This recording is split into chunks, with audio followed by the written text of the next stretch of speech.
2年前，800多个白色恐怖受难者和家属做伙提出5月19白色恐怖记忆日，设做是国定纪念日的想法。行政院也伫咧去年核定5月19是白色恐怖记忆日，来反省维权历史。不过，顶日立法院修法通过纪念日及这日实施条例时阵，却无把这5月19放入去。拜三民间团体和学者，抑个白色恐怖受难者，拢表达不满，认为讲安尼生做对台湾的转型正义有真大伤害。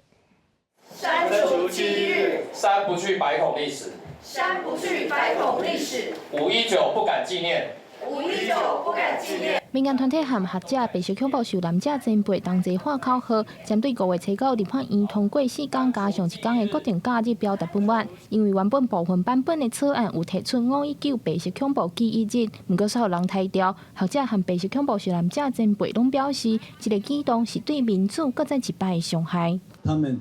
不敢面对转型正义，不愿意接受转型正义。第二个，他们不愿意站到台湾的主体立场去思考问题。我们的记忆日事实上呢，不是怀着恨意，而是事实上希望能够消除这样的恨意，消除这样一个对立。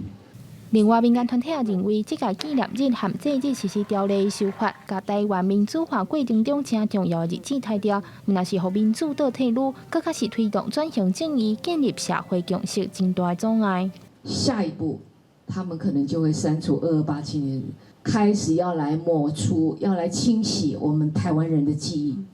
包括我们对于土地伤痕的记忆，对于台湾历史的记忆。学者表示，2年前800多个白色恐怖受难者前辈家属共同的诉求，行政院也伫去年核定每年5月19是白色恐怖记忆日，反省维权历史。也若根据司法院档案资料，戒严38天内，大约有20万人受难，影响济家庭。抬掉纪念日是对民主历史的无尊重。民间团体表示，因为安尼就准拄煞，会继续用无共方式，互大家记牢这天，反省这段历史。记者梁家嘅谢桂玲、林飘凯台北报道。